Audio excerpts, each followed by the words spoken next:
Boa noite a todos, que nós iremos fazer uma das entrevistas mais aguardadas da raça manga larga machador. Como vocês já sabem, eu anunciei desde a semana passada que nós iríamos entrevistar um dos melhores árbitros da BCCMM, que é Paulo Henrique Rocha Lobo.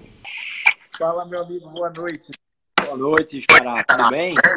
Tudo beleza. Xará e nascemos na mesma data, 11 de dezembro. Ó. Mas eu sou alguns anos mais velho que você, com certeza. É. O criatório Alcateia é uma das grandes referências na raça manga larga machador. Tanto que vários outros aras que vão em busca dessa genética. Até porque são 45 anos de criação. Eu queria que você falasse um pouco para todo mundo como é que foi que surgiu o Aras Alcateia e a importância dele hoje para a raça.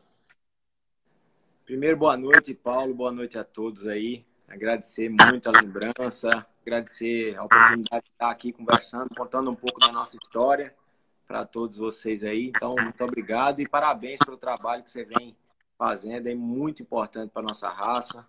Então, é muito prazeroso e muito gratificante estar aqui sendo lembrado e falando um pouquinho da nossa história. Então, meus parabéns, meu amigo. Mais uma vez, muito obrigado. A Alcateia, como você falou, já começou há 45 anos, Paulo. Através do meu pai, né? Eu tenho 44 anos de vida, então eu nasci, ele já tinha começado a criar, né? Um pouco antes do meu nascimento. E a família é toda envolvida, meus irmãos. Meu pai é falecido já há alguns anos, mas minha mãe também gosta muito. Enfim, a família de muito tempo se dedica à criação do machador. E nós fizemos grandes amigos realmente em torno dessa raça maravilhosa. E hoje eu fico muito feliz de poder dizer que eu crio meus filhos nesse ambiente também, um ambiente saudável de grandes amigos. E o que começou como um hobby, hoje virou, além de um hobby também, continuou sendo uma coisa que a gente se diverte, mas um negócio. Então, virou uma empresa, né, que nós tentamos fazer o mais profissionalmente possível, logicamente, seguindo todos os valores morais e éticos que a gente conhece e sabe desde que a gente se entende por gente. A gente sabe que qualquer tipo de criação ela passa por um período de transição. Isso é natural, normal, principalmente na raça manga larga machador. Quais foram assim os animais que foram pilares, que foram assim, fundamentais para que a gente pudesse ter hoje o sucesso que o Alcateia tem? Então vamos lá. Eu acho que todos os animais tiveram as suas, vamos dizer assim, a sua importância nas fases, né, do criatório, todas as fases. Então, final da década de 70, começo da década de 80, a gente criava o que a raça pedia. Então, lá era mais morfologia que marcha, né, vamos dizer assim. E com o decorrer do tempo, a gente tentou se adequar a essa evolução, a esse crescimento da parte funcional, da parte da marcha como um todo, né? Ligar a função, a zootecnia ao que a gente estava buscando, que era a qualidade de marcha dos animais. Então é muito, vamos dizer assim, injusto falar de um ou outro animal, mas sem dúvida a gente teve a época do Santana na Babo, né? Na década de 80, até o comecinho da década de 90. E depois a gente procurou sempre melhorar, vamos dizer assim, a qualidade da marcha dos animais. Foi quando entrou o pavão do Morro Queimado, depois o Lotus da Catimba e depois o Rage Alfar. E hoje a base vem desses 3 cavalos aí. Em 2013, teve a chegada do pavão no criatório Alcateia. O que ele significa para o criatório hoje, para você, no seu ponto de vista? Ô Paulo, eu vou dizer que o pavão foi a representação da virada nossa, né? Nessa busca da marcha, dessa virada de valorizar a função, valorizar animais mais marchados, o pavão representou realmente essa virada. Então, foi numa época muito importante para a gente, que a gente estava buscando realmente uma identidade ainda maior para o Aras e fazer com que as pessoas vissem a Alcateia como um Aras que estava em constante evolução, buscando mais do que nunca animais machados, animais com função boa e que dessem excelentes animais de sela. Então o pavão foi muito importante nessa época aí de virada de chave, vamos dizer assim. E o Lotus da Catimba?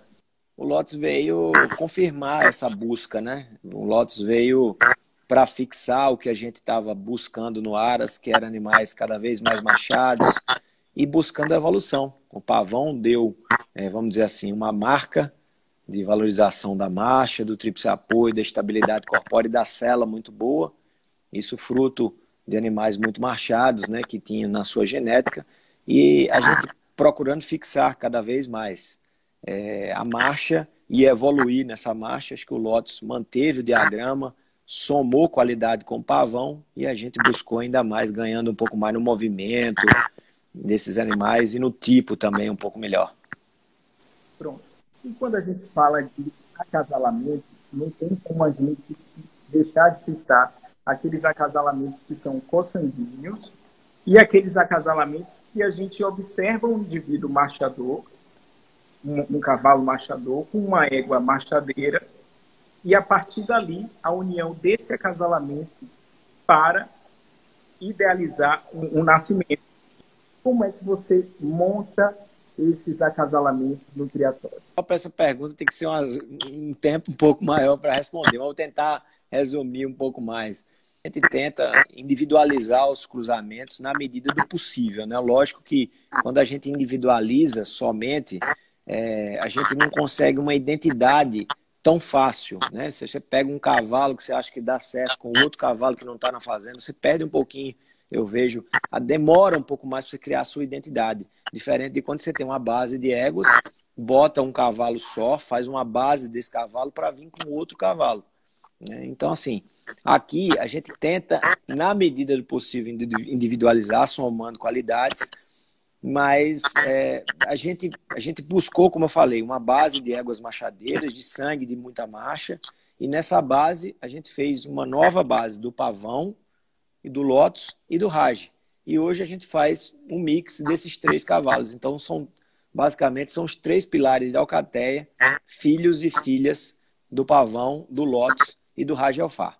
Lógico que a gente tem ainda éguas base, né? A Alcateia não para de investir, a gente nunca parou e sempre está comprando, participando, né, ou embriões ou outras éguas, buscando genética de grandes criatórios, de parceiros, que a gente não se julga e longe disso, ninguém é autossuficiente, né? Se a gente não buscar melhorar sempre a tropa, a gente vai ficar no tempo. Então, basicamente é isso, somar, fixar as qualidades desejáveis que a gente tem buscado, de diagrama principalmente, qualidade de movimento, marcha, sela, caracterização, expressão racial, isso a gente julga muito importante, e evoluir com isso, buscando cada vez mais ganhar no movimento, ganhar na montada, profissionalizar um pouco mais, cada vez mais a criação. Como algumas pessoas sabem, outras não sabem, mas Paulo é médico veterinário. Eu acho que isso agrega muito quando você é criador de manga larga machador. Além disso, ser árbitro da BCC. As exigências são maiores quando você observa, por exemplo, aquele potro ele tem futuro, aquele potro ele pode, daqui a tempo, ser um fenômeno dos fenômenos de marcha. Como é que é esse critério que você tem e como é esse olhar de exigência? Bom, Paulo, eu sou médico veterinário também de formação, mas antes de fazer veterinária, a minha história é um pouquinho ao contrário, né? Eu sou engenheiro civil de formação, me formei muito novo, formado em engenharia civil e administração de empresa, mas eu sempre fui muito ligado à criação de cavalo. Trabalhava como engenheiro, mas a minha cabeça estava nos cavalos, então foi mais ou menos por aí. Foi quando eu resolvi fazer o curso de árbitro e a associação permitiu, na época, mesmo que eu não tivesse um curso na área, na época, eu tenho um irmão advogado e ele embasou que tinha realmente lá uma brecha, que se fosse por notório saber, a critério do colegiado, a gente podia fazer o curso, e aí eu fiz o curso. Depois que eu passei, a associação exigiu que eu tivesse pelo menos cursando veterinária, agronomia e zootecnia. Foi quando eu larguei tudo e resolvi estudar veterinária, me dedicar à profissão realmente de médico veterinário, me especializei em reprodução equina, porque era o maior custo do Aras, né? Eu não via como eu ser engenheiro e árbitro, não tinha como. Eu acho que um árbitro, se ele não tiver 24 horas vendo o cavalo nascer, mexendo com o cavalo, vai dificultar muito a sensibilidade dele.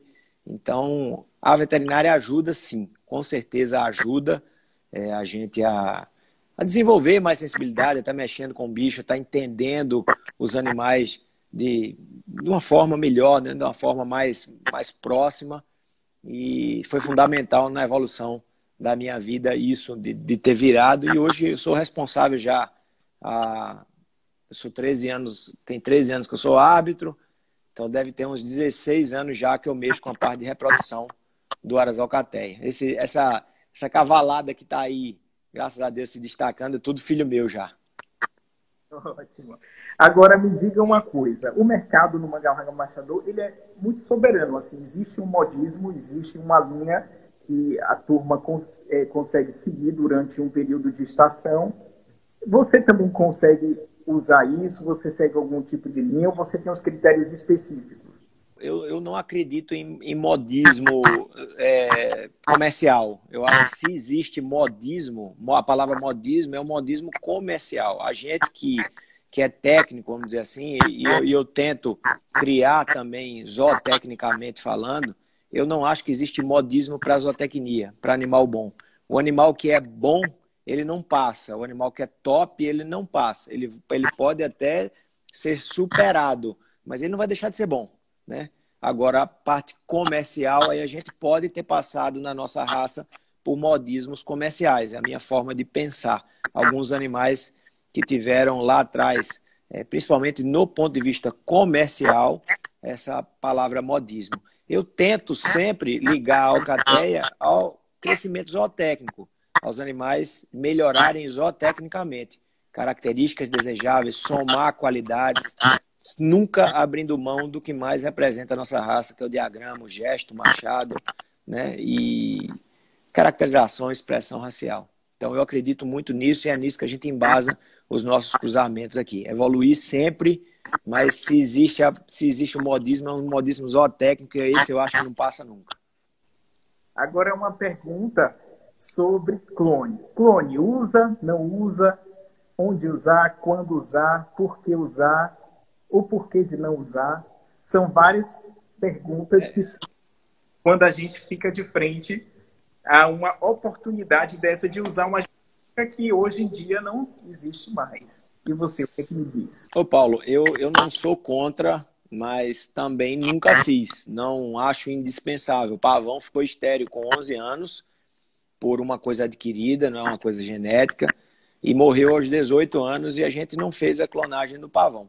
Então, opção de criador. Respeito quem faça, né? Acho que cada um tem os seus motivos. Acho que o mercado tem que ser assim mesmo, do jeito que está aberto. Cada pessoa tem a sua consciência para fazer.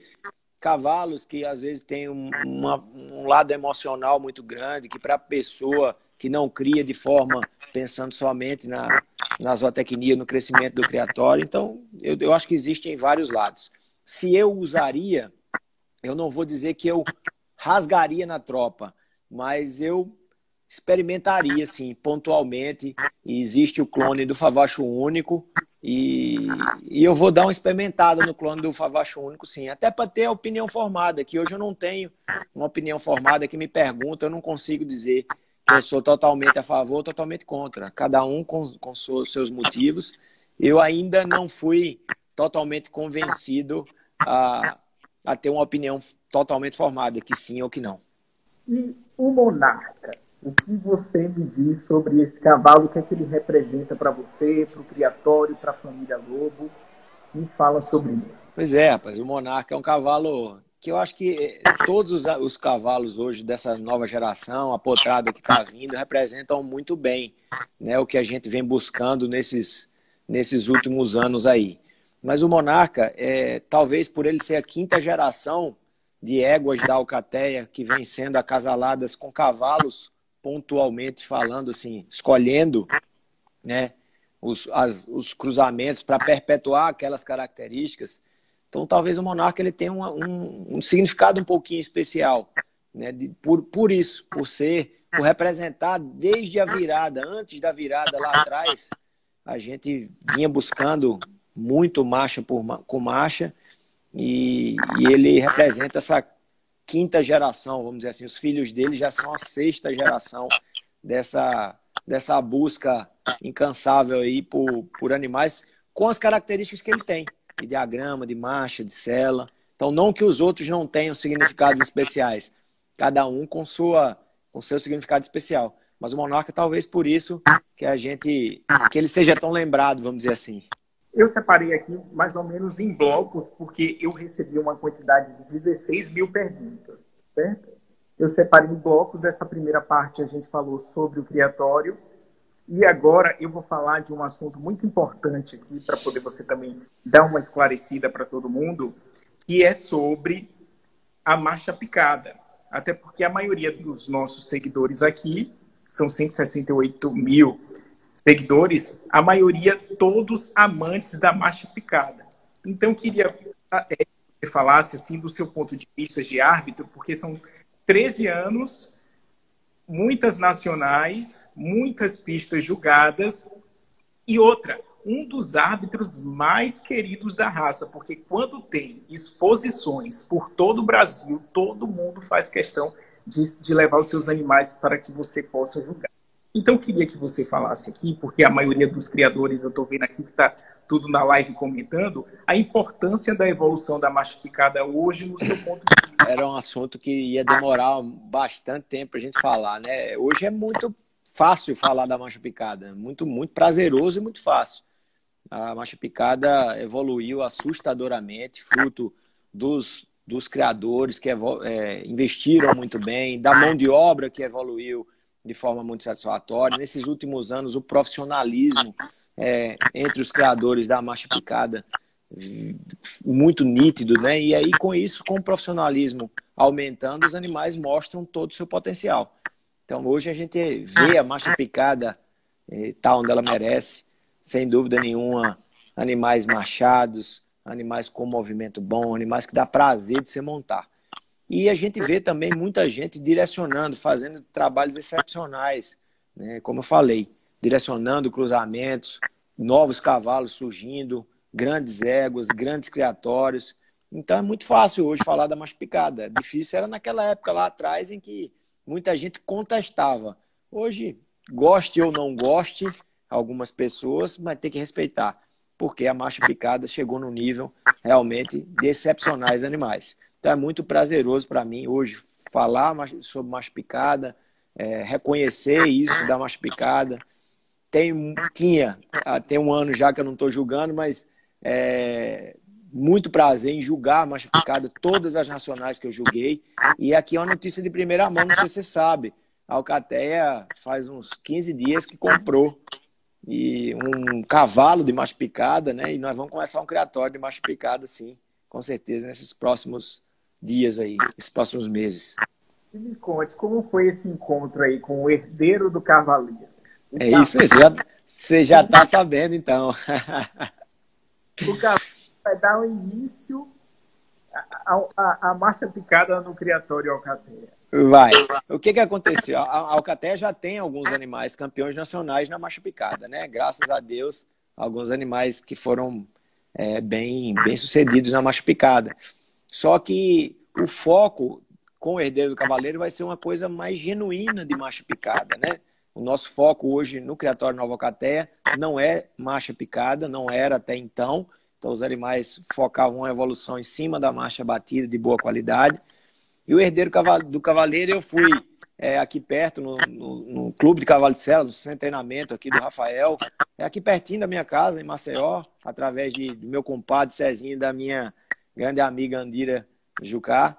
Eles pediram para ver um animal que é nosso lá, que é em condomínio, um potro, filho do Monarca, que está começando a montar. E eu fui lá ver o Pajeú. E lá eles me mostraram, além do Pajeú, esse cavalo lá, que a Andira tinha falado para mim, que tinha chamado muita atenção dela. Eu não conhecia o cavalo, realmente foi um dos melhores cavalos de macho picada que eu já montei. Me encantou muito e eu vi um potencial enorme nele, além da beleza estética e zootécnica, um cavalo realmente de uma qualidade de marcha assustadora. Então eu não medi esforços não e acho que foi um caminho bacana. Entrei em contato com o proprietário, ele não queria vender a princípio, mas quando eu falei do projeto da macho picada que eu tinha na Alcaté, queria começar, aí o Jailson Júnior e abriu mão e a gente começou pelo herdeiro do cavaleiro aí, genética boa, cria de um grande amigo que eu tenho, que é o Alfredo Sampaio, Ana Rosa, sua esposa, o Rodrigo, filho dele, então não podia ser melhor. Cavalaço, filho do Elfo, com a mãe cavalgada muito boa, cria do Pio Guerra, então genética pura de macho picado, um indivíduo bom, com sócio bom, ainda mais cria de um grande amigo meu, não podia ser melhor. Agora, eu vou falar sobre essa outra parte, que a gente já falou tudo da parte de criatório, tudo não. A gente tentou dar uma enxugada, uma resumida, que pudesse caber aqui durante o período da live. A gente sabe que no dia 19 de agosto de 2019, a própria associação publicou no seu portal a suspensão 3A. E até hoje, esse assunto não foi bem esclarecido para os criadores da raça. Mas se você também não se sentir confortável em falar, não tem problema. Até porque, se a gente não tem uma resposta plausível da associação frente aos criadores, não vai ser quem foi suspenso ter essa resposta. A gente sabe que os outros dois voltaram logo em seguida para julgar. E até hoje, a gente não tem uma resposta do porquê que você não voltou a julgar ainda. O meu papel fundamental aqui não é criar nenhuma aresta, nem confusão, nem discussão, porque eu já recebi até mensagens dizendo que eu tinha recebido para poder promover essa live. E a única coisa que eu tenho para responder foi que o convite partiu de mim. E se eu estou fazendo a pergunta, o responsável sou eu pela live e por esse portal. Até porque eu sei da força que o meu portal tem e decretar todos os criadores que têm a força para voltar para o lobo de volta para a associação, a gente vai fazer isso. Mas me conte, eu sei que é desconfortável esse assunto, eu sei que pode gerar algumas coisas que não são tão agradáveis, mas como é para você saber que muitas pessoas que estavam afastadas voltaram e você até hoje não voltou, sabendo que são 13 anos dedicados à raça manga larga machado? São 13 anos como árbitro, né, Paulo? São a vida toda dedicada à raça, realmente. Eu não tenho muito para responder sobre isso, Paulo. É realmente um assunto que me constrange, principalmente com minha família, com as pessoas que me conhecem mais de perto, né? Muita gente me julgou sem saber o que realmente aconteceu. Muito boato saiu falando coisa de mim, me questionando sobre muita coisa. Realmente não aconteceu nada que justificasse o que o pessoal falou. Algumas poucas pessoas, muita gente, a maioria, graças a Deus, me deu apoio, falou comigo. E assim como eu, a grande maioria também não sabe. Eu não fui comunicado até hoje a razão pela qual eu fui suspenso, muito menos não foi falado para mim o tempo da minha suspensão e nunca eu fui chamado para saber ou para me defender, né? Então hoje eu estou afastado do julgamento, não sei por quê, realmente não sei por quê, porque eu estou desde o começo totalmente disposto a, se eu errei, saber por que errei, pedir desculpa. Não é fácil para qualquer profissional você mudar a sua vida em função de uma carreira, né? de um negócio e simplesmente você não poder mais julgar, você não tem justificativa, você não pode julgar e você não sabe por quê, né? Se eu errei, eu estou disposto a pedir desculpa, eu estou disposto a qualquer coisa, mas eu não sei por que eu errei. Então, eu estou falando a verdade para você. Hoje, eu realmente não sei por que que eu estou suspenso, por quanto tempo eu estou suspenso. Não tenho, nunca pude me defender porque não tenho acusação nenhuma da associação, por parte da associação, né? Sou um prestador de serviço, respeito demais a associação dos criadores do Manga Larga Machador, tenho muito orgulho de fazer parte dela, tenho muito orgulho de fazer parte do Quad de Árbitros e é isso, não tenho mais nada para falar, não tenho raiva de ninguém, não tenho, só fico triste principalmente porque a gente chega em casa e às vezes a gente está muito triste, liga um amigo e conversa, e você ouvir do seu filho de 10 anos, de 9 anos, que também está levando a vida para esse lado. Pai, o que foi que você fez de errado que você não está julgando? E você não sabia que você fez de errado, pelo menos para dizer assim, filho, o papai errou e pediu desculpa. Né? Eu errei nisso, filho, porque eu não sei o que é que eu errei. Porque se foi por briga com outro árbitro, o Marne, eu falo com ele todo dia. Não teve briga com o Marne. Teve uma discussão normal entre dois árbitros que tem todo dia. Você já teve discussão com um companheiro seu, com um amigo. Isso aconteceu e a gente está resolvido há muito tempo. Não tem... Desde então, não teve nada demais, não teve nada que justificasse isso. E durante um ano, Paulo, todas as lives que eu fiz ou todas as perguntas, eu nunca abordei esse assunto. Mas eu não vejo mais motivo, porque se eles querem me tirar ou me afastar, né, eu não estou acusando ninguém de nada. Eu só quero saber o que foi que eu fiz. Só isso. Mas aí, esse nosso momento aqui está sendo de extrema importância, até porque a gente sabe da repercussão que tem hoje as mídias sociais e tudo, para, de alguma forma, tentar voltar você para o quadro de arbitragem e tocar a vida de uma forma como sempre foi. Inclusive, se fizerem levantamento de quantos animais são inscritos com árbitro X, com árbitro Y, vai ver que você foi sempre um dos mais requisitados, que as pessoas mais admiram como profissional, como esclarecedor, como entendedor da raça, entendeu? Então, essa parte aqui foi muito importante. E eu nem tinha planejado nem nada de falar nisso, porque algumas pessoas que eu até comentei antes de falar, disse, não comente esse assunto, porque pode inflamar, pode isso e aquilo, mas isso é de extrema importância para todos os criadores que assistirem essa live que vai ficar aqui registrada, entendeu? Entendi, Paulo. Até porque quando você inscreve muita gente, a gente sabe disso, na raça Manga Larga Machador existe isso. Se tem uma exposição, a primeira coisa que a pessoa pergunta é que árbitro que vai julgar. E os próprios promotores de eventos também têm essa preocupação, porque agrega, porque não é por vaidade, não é porque ele é bonzinho, ele é não sei o que, não, é porque entende sobre a raça. Então, esse momento aqui está sendo muito importante, esclarecedor para todo mundo, entendeu? Então, eu te agradeço assim, pela confiança que você está tendo aqui com o nosso portal, com os nossos seguidores, e também com os criadores da raça que precisam saber que realmente não aconteceu nada e se aconteceu alguma coisa que você está aberto para pedir desculpas e resolver da melhor forma. Com certeza. Eu só peço uma coisa para quem esteja assistindo, a gente que é árbitro, a gente às vezes é mais julgado do que a gente julga os animais. E num campeonato de 10, um vai ganhar e 9 vão perder. Então, às vezes, algumas pessoas não gostam de você de graça, simplesmente porque você julgou um animal e botou na ordem certa e o cara tem um carinho especial pelo animal e já começa a ter, vamos dizer assim, raiva. A única coisa que eu peço às pessoas é que procurem saber realmente a verdade dos fatos, como as coisas acontecem, por que aconteceram, só isso, antes de me julgar. Né? Antes de falar qualquer coisa, saber um pouquinho da minha história. Não estou me gabando de nada não, mas eu estou há 44 anos na raça, 13 anos como árbitro, não é possível que eu tenha virado um bandido, entre aspas, de 1 ano ou de 2, 3 anos para cá. Não é possível. Então, acho que é bem bom as pessoas, antes de formarem opinião, juízo, né?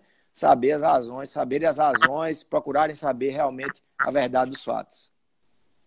Tá, vamos mudar desse assunto, porque se a gente entrar mais nessa seara, a gente vai ficar aqui falando e não vai adiantar basicamente nada. Hoje, por exemplo, qual é assim um garanhão de marcha picada que você usaria em uma das suas éguas, por exemplo? Marcha picada? Cada. Ah, tem vários. Eu acho que tem muito cavalo. Eu não acompanho tanto a seleção, vamos dizer assim, né? Eu não visito tantos criadores de marcha picada, mas não tem como. Eu vou esquecer alguns cavalos aqui, mas tem vários cavalos. Você tem o Elfo, você tem o Seu Chico, você tem o Iraque Pontal, você tem um cavalo que eu vi lá, aquele poeta do Porto Azul, muito bom. Então, rapaz, eu vou esquecer cavalos aqui. Vou ser injusto com muita gente. Vocês me perdoem aí, mas tem muita coisa boa de marcha picada hoje que eu usaria, assim, sem dúvida nenhuma. Agora, a Nacional. Selvagem de Mairia, um cavalaço também que vem aí, muito bom. Essa linha do Lampião HO é uma linha formidável. Então, eu não podia esquecer também. Teve uma nacional específica que você fez uma curva assim com o Iraque Pontal. O que você tem para dizer sobre esse cavalo? Uma curva foi um dos vídeos mais visualizados na internet. Ah, eu não sabia de jeito nenhum. Que bacana. Fazendo uma volta. Rapaz, se eu fiz uma curva assim, você está dizendo que eu fiz, é porque eu me senti seguro. O cavalo é uma das melhores montadas, sem dúvida, que eu já dei na marcha picada, né? O Iraque é um cavalaço, muito bem adestrado pelo Bruno lá, o João, o CTRJB. O cavalo realmente que quando a gente montava, a gente esquecia do mundo, queria fazer isso. Então, essa curva fechada aí é para mostrar que cavalo de marcha picada bom, ele aguenta o arroxo mesmo. Você pode virar aqui e ali, não tem risco, não. É habilidoso. Demais, é habilidoso, tem recurso, né? Tem como você fechar a curva e ele não mexer na dinâmica, no andamento. Então, esses cavalos, tem muito cavalo bom de marcha picada, tem muito cavalo bom. O Iraque é um cavalaço. E os potros puxados? Nessa Nacional de 2019, você deu a ostra da enseada a campeã das campeãs. E eu lembro que no julgamento da categoria, você elogiou tanto essa potra que no final das contas você acabou sendo questionado depois o que é que você achava do ponto de vista, não querendo julgar de forma desmerecedora, não. Os animais que são puxados, por exemplo, como a ostra da enseada, eles têm a capacidade de virar também montado, ou a carreira de um animal puxado, ele só fica ali no intermédio de puxado e depois ele não tem esse processo evolutivo na sela? O que é que você tem a dizer? Não, Paulo, eu acho que já foi essa época. Eu acho que hoje, com a gente buscando cada vez mais naturalidade, a gente buscando, sabendo que aquelas características dos animais puxados, eles têm tudo para virar montados, isso aí já foi desmistificado. Então, esses animais aí que têm ganho, eu acho muito pouco provável de não virarem excepcionais na sela também. Essa potra realmente chamou atenção pelo gesto, pelo diagrama, além de genuíno, com muito recurso, né, vamos dizer assim, para a marcha picada, e um animal com equilíbrio, muito bem apresentada lá também, eu me lembro disso bem, e isso chamou atenção. Então, o que a gente busca, lógico, julgando o momento dos animais, mas a gente sabe que tem que enfatizar e focar nas características de animais que vão virar na sela. Então, se numa época lá atrás, animais que ganhavam puxados não viravam montados, hoje eu acho que profissionalismo está melhor, então não estão moendo tantos potros, já melhorou bastante, ainda temos que melhorar sim, mas já melhorou. A naturalidade favoreceu muito esses animais genuínos e bons, então na apresentação hoje a gente já, vamos dizer assim, mascara muito menos, né? A correria diminuiu, enfim, tudo vem melhorando. Não estou falando que está perfeito, que a gente nunca pode achar que está perfeito, mas tudo vem melhorando e eu acho que eles têm tudo para virar excepcionais na sela também. Ótimo.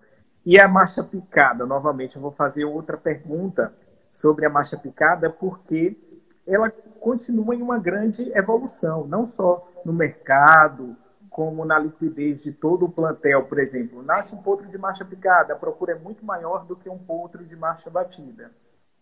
Como é que você enxerga isso? Você, como um dos criadores mais renomados da marcha batida, essa evolução da marcha picada?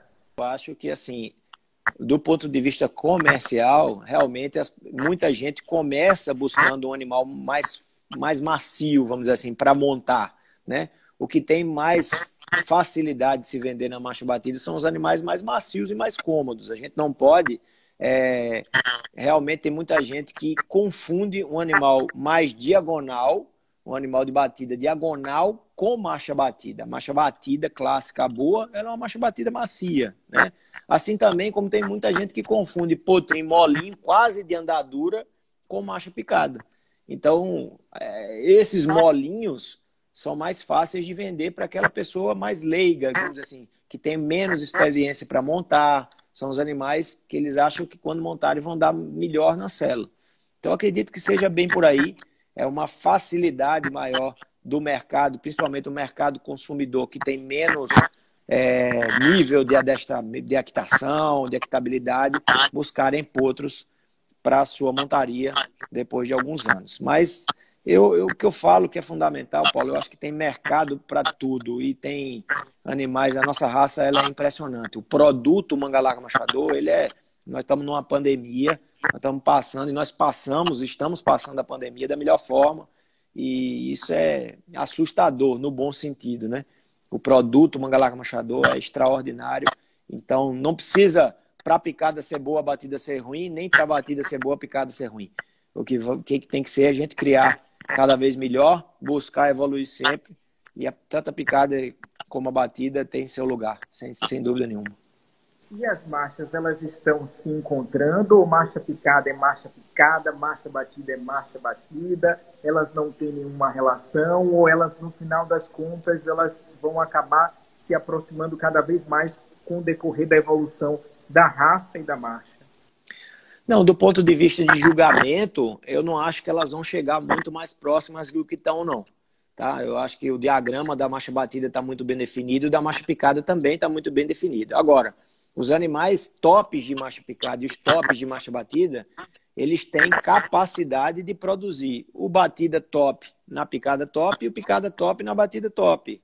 Né? Eu acho que marcha elas são muito próximas. Então eu conheço animais excelentes de marcha batida que são filhos de animais de marcha picada e conheço animal muito bom de marcha picada que tem um dos pais, pelo menos, na marcha batida clássica, aquela tríplice apoiada, que muita gente fala como marcha de centro e a gente técnico evita falar essa palavra, marcha de centro, né? Mas que existe claramente a picada e a batida. Acho eu que está muito bem definido nos julgamentos o que é picada clássica genuína, o que é batida clássica genuína, respeitando sim essa individualidade, porque a nossa raça é muito nova. Então, o chip da marcha está aqui nos animais e eles vão ser capazes de produzir marcha com marcha, sempre vai sair para lá ou para cá. Bem, a gente está chegando quase no final da nossa live. Só para a gente poder finalizar, o que é que a raça Manga Larga Machador representa na sua vida? Ah, rapaz, se eu estivesse tomando uma cerveja agora, eu chorava. A raça Manga Larga Machador representa tudo na minha vida, minha família, meus irmãos. Eu me lembro do meu pai, da minha mãe, a gente viajando, eu muito novo de carro o tempo todo. Desde 1985, eu vou em todas as exposições nacionais, do primeiro ao último dia. Né? Então, só para você ter ideia, de 85, eu tinha 9 para 10 anos, eu vou em todas as nacionais, nunca faltei um dia de nacional. Julgando ou não julgando, todos os anos eu estava lá, meu pai me levava. Então, os grandes amigos que eu tenho na minha vida estão no meio do cavalo, que não são da minha família. Né? Então, representa absolutamente tudo. E aconteça o que acontecer, eu vou estar com o Manga Larga Machador, eu quero criar meus filhos nesse meio. Eu tenho meus grandes amigos, minha família toda. E não tem isso. Se eu começar a falar mais, realmente vai ser repetitivo e nostálgico, mas realmente é tudo na minha vida, absolutamente tudo. Fico muito feliz que minha mulher me apoia muito, as minhas filhas adoram, e o meu filho hoje estava comigo na fazenda e montou o dia todo e espero que ele seja muito feliz também. Pronto, meu amigo, muito obrigado aí pela entrevista aqui para o nosso portal. Fico muito feliz, espero que te ajude de alguma forma para que você possa aí ter muito sucesso ainda na nossa raça e que você volte o mais rápido possível aos julgamentos da raça. Beleza? Meu amigo, muito obrigado. Parabéns pelo trabalho que você vem fazendo. Tá? Você é peça fundamental no nosso meio. Então, eu te agradeço o carinho que você sempre me tratou. Peço desculpa aí se machuquei alguém com minhas palavras aqui na live, nunca foi minha intenção. E a Alcateia está sempre de portas abertas aqui para qualquer pessoa que queira visitar, meu celular, e a gente está aqui sempre. A intenção é agregar, fazer amigos e realmente evoluir sempre. Tá joia? Muito obrigado. Vai ter algum shopping, algum leilão planejado? Fale um pouquinho sobre isso. Vai ter sim, vai ter uma venda direta Alcateia, né? Agora, entre os dias 20 e 30 de agosto. Dá um arroba aqui para a galera seguir. Vou dar um arroba aqui para todo mundo seguir o Criatório. Criatório Nova Alcateia. Mas pode falar. Tá. E essa venda direta vai ser de 20 a 30 de agosto. A gente selecionou muita coisa boa. Tá? Tem cobertura também de 10 cavalos. A gente não costuma vender cobertura dos cavalos. Então vai ter lá a cobertura de todos os cavalos da Alcateia para vender. São 11 animais, inclusive do nosso herdeiro do cavaleiro também. E tem potras, éguas, potros, cavalos. A tropa está bem selecionada, vocês vão gostar muito. E logo, logo o catálogo vai estar saindo aí. A gente já está preparando um material bem bacana para vocês aí. De 20 a 30 de agosto, com uma live lá ao vivo, apresentando a tropa. No dia 27 de agosto, é uma quinta-feira. Vamos estar lá com o Júnior Rangel, com o JK, fazendo um negócio bem bacana. E conto com vocês assistindo lá também. Top. Muito obrigado, viu, meu amigo? Fique com Deus e o que precisar, estamos às ordens. Você é fera. Obrigado. Boa noite. Um abraço. Você cria, cuida, ama. E a gente eterniza. Neurônios Vídeos. As melhores imagens do Manga Larga Marchador. Eternize grandes momentos com a produtora especializada da raça.